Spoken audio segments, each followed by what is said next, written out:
So we both went and see Sonic 3. I think you guys saw it before I did. We saw it on day one. Yeah, I was away. Yeah, here's the thing, Rick, is you kept sending me a bunch of fan art of Rouge the Bat in compromising positions, and then you said, boy, a lot of artists are drawing Rouge lately. And I'm like, oh, fuck, is that really a spoiler? No, it wasn't. No, it wasn't. So, yeah, it was a kind of watered-down retelling of Sonic Adventure 2.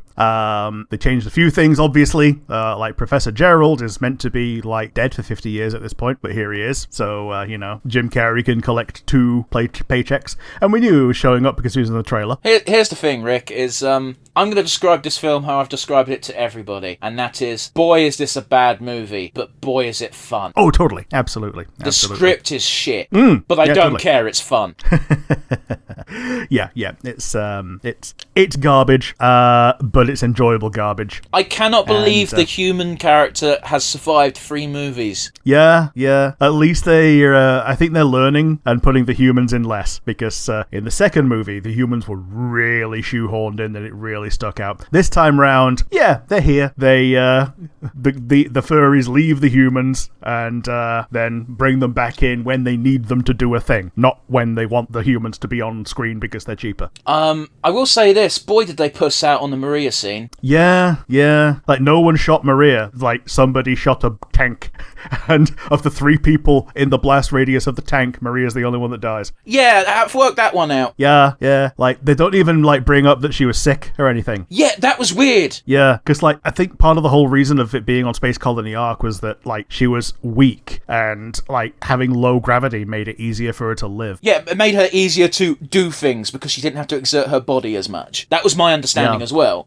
Yeah. Now, I need to stress to everybody, I am nowhere near as much of a Sonic fan as Rick or one of the guys I went to watch the movie with. I've never played Sonic Adventure 2. I played Shadow the Hedgehog, so my knowledge of Maria is entirely from that game. Yeah, where you've got 2 missions about, one where she dies and the other one where she's just kicking about. Yeah, and like, I'm pretty sure she's your friend character in one of those, yeah. I was going to say, I'm pretty sure one of the final missions, it's revealed that she's just a ghost the whole fucking time. Yeah, sounds about right. Yeah, Sonic's dumb. It is. Sonic's dumb, it's and totally anyone who goes into one of these movies looking for a masterclass of storytelling is a fool. Yeah. Like, the only masterclass they can do is a masterclass of retelling a shit script in an interesting way. And I think they did a reasonable way of doing that. Like, they've played around with the power sets of the characters already. Like, the fact that Sonic has a power is kind of different to normal. Like, yeah, he has a bit of a blue aura, but that's just to mask the fact that they're not good at making a ball character out of a character with limbs when he's jumping. So they just give him a blue aura to make it less obvious that they're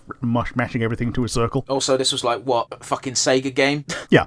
Like, things didn't look good anyway. There's all sorts of tricks that when you know them spoils old games to a certain degree. Yeah, like even in the first Mario, the trees are just clouds that are green. I am well aware of this fact. Yeah.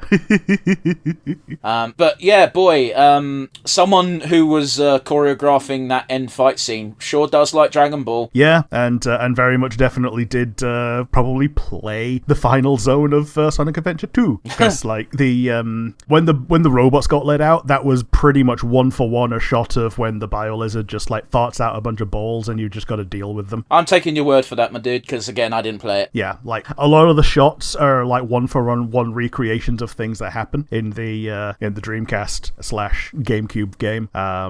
Like, even Shadow picking up his gun while he's on the motorbike, that's kind of a Shadow the Hedgehog, the game. Oh, shot. Yeah, I was flipping out during that, because I'm like, oh my god, they actually let him have a gap. Yep, and that's why it's a PG.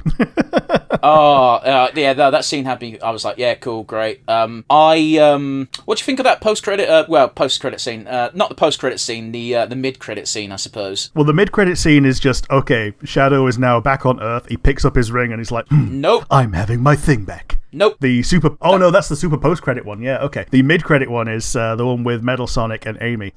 It's weird that there are so many Metal Sonics. Okay, so here's the thing, right, is I was just like, oh, cool, Metal Sonic, I know him. The mutual friend of ours who's a Sonic fan, you know the guy, he said, and I quote, it's really weird introducing Metal Sonic after Shadow, because Metal Sonic ain't shit. And then about 2 seconds later, Amy fucking completely obliterates like 10 of them. And it's like, okay, that now makes sense. And I was like, like, is that true? I thought Metal Sonic was a big deal. One metal... it's conservation of ninjutsu. One Metal Sonic is a big deal. Many Metal Sonics means they're all jobbers. Oh, okay. It's like Metacooler. Like, cooler is an obstacle. 1,000 Metacoolers, not a problem. I kind of get what you're saying. It's just, Rick, we watched a fucking entire movie where the only threat was Metal Sonic. So this is my fucking frame of reference of, oh, this is a big deal, and then he terminated himself because he's a bitch. Yeah.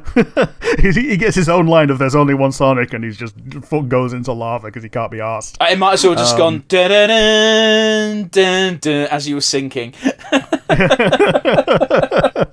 And he just got Knuckles in the background wearing his fucking hat for no reason. Yeah, we don't know. We don't know why. Still, we don't know. He's also tiny in that movie. Yeah, so back in the day, Knuckles was just the same size as everyone else. It's only recently that they made Knuckles massive. Yeah, but he should be bigger than everyone because his big deal is he punches hard. Yeah. And like in the British Sonic comic, as soon as Knuckles showed up, Sonic stopped curling into balls and spin attacking things. He started punching things instead to show that he was just as good as Knuckles at punching things. That's something he would totally do. I want to give a shout out, by the way, because Idris Elba continues to be just fucking great as Knuckles. Yeah, he does. I love that, like, deadpan delivery that he gives, to the point that, oh yeah, this is another thing that happened to me. I got contacted by somebody who is a fan of someone who I am a friend and fan of, my VTuber friend, to, spoiler for her, in case she listens, I'm pretty sure she won't, do a friend dub of Sonic Adventure 2, and I was contacted to be Knuckles, and I'm going to do the Idris Elba Knuckles. It's better than the Ugandan Knuckles, so... Yeah, I'm not doing Ugandan Knuckles. Hedgehog. Hello, Hedgehog and Tails. I remember, like, you know that Devil Artemis shit I've shown you? Yeah. Cell had a recent encounter, well, I say recent, it was like half a year ago, where he encountered Sonic, Knuckles and Tails, but from the movies, and he just has a fucking PTSD panic flashback at seeing Knuckles, and here's Ugandan Knuckles in his head, so he decks him. Yeah. But yeah, a lot of people are clamoring for there being a bit of a reversal of fates with Sonic and Amy, because Amy traditionally has just been a super simp for Sonic, wanting to be his girlfriend and all that, and I think people kind of want to see things the other way around this time a little bit. Who cares? It's a movieverse. Let them do what they want. Yeah. Like, they've established that Amy is some kind of mystical warrior of fate, so like, she's automatically more badass from the get-go than she normally is. Yeah, she's a strong, independent hammer bro who don't need no man.